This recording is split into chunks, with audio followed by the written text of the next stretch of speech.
For the next question, let's see.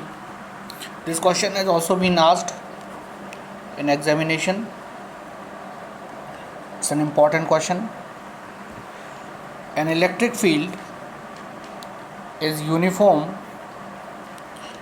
and is positive in positive x direction and uniform with same magnitude but negative in negative x direction.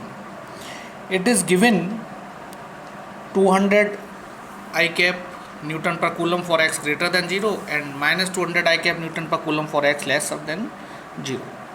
Now we have, according to the condition, we have a right circular cylinder of length 20 centimeter and radius 5 centimeter, as you can see the question, with its center at the origin and it axis along x-axis, so that one face is at x equal to 10 centimeter and the other is at x equal to minus 10 centimeter.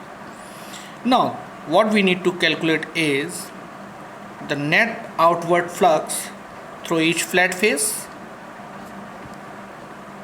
the flux through side of cylinder, that is the curved faces, the C part, the net outward flux, that is the total outward flux through the cylinder, and finally the net charge enclosed within the cylinder. So let's see its solution. I have already solved it. As you can see in the diagram, according to the question given, I have drawn the diagram already. That is the right circular cylinder with center at origin and axis along x-axis. The length of the cylinder is 20 centimeter with left most cross section at x equal to minus 10 centimeter, while the rightmost cross section at x equal to 10 centimeter. The electric field is positive in the positive x direction, that is 200 I cap Newton per coulomb, while it is negative for the negative x direction, that is minus 200 I cap Newton per coulomb. Okay. Beside it, we can just mention the area vector for the left cross section, the right cross section, and for the curved surface.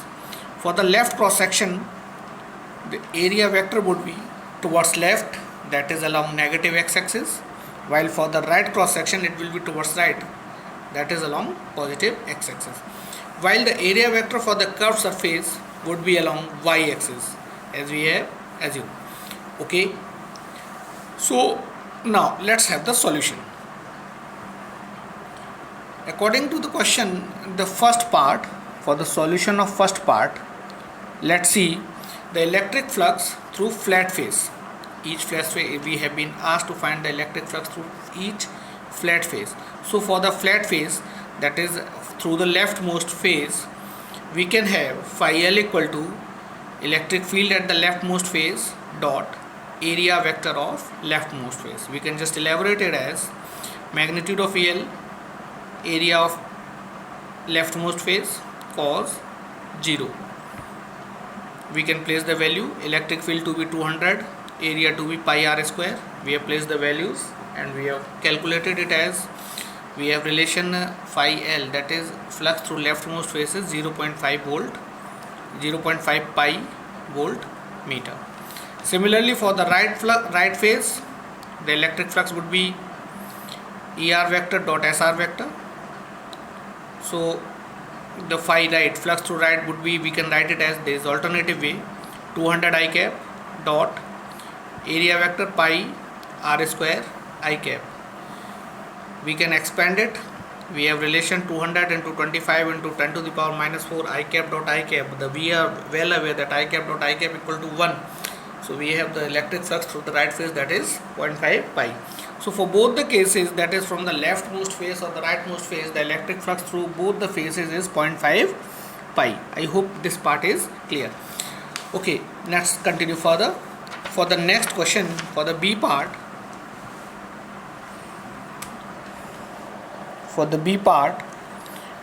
electric flux through the side of the cylinder that is through the curved surface is E dot S. Electric field is only along x-axis. There is no electric field perpendicular to the curved face. So the electric field and the area vector both have 90-degree angle at every point.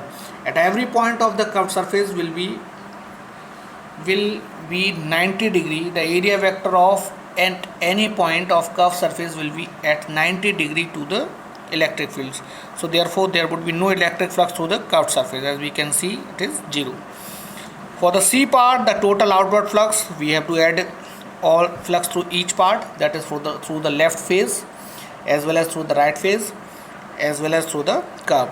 We can just mention the two values, we can evaluate it. Okay. Similarly, also for the last part, by Gauss law we can calculate the electric charge enclosed within the cylinder. As we know, phi total equal to Q inside over epsilon naught. Phi total we have calculated, that is pi Q inside upon epsilon naught. So we can have Q inside equal to pi into epsilon naught.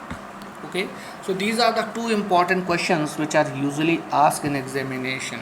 Okay.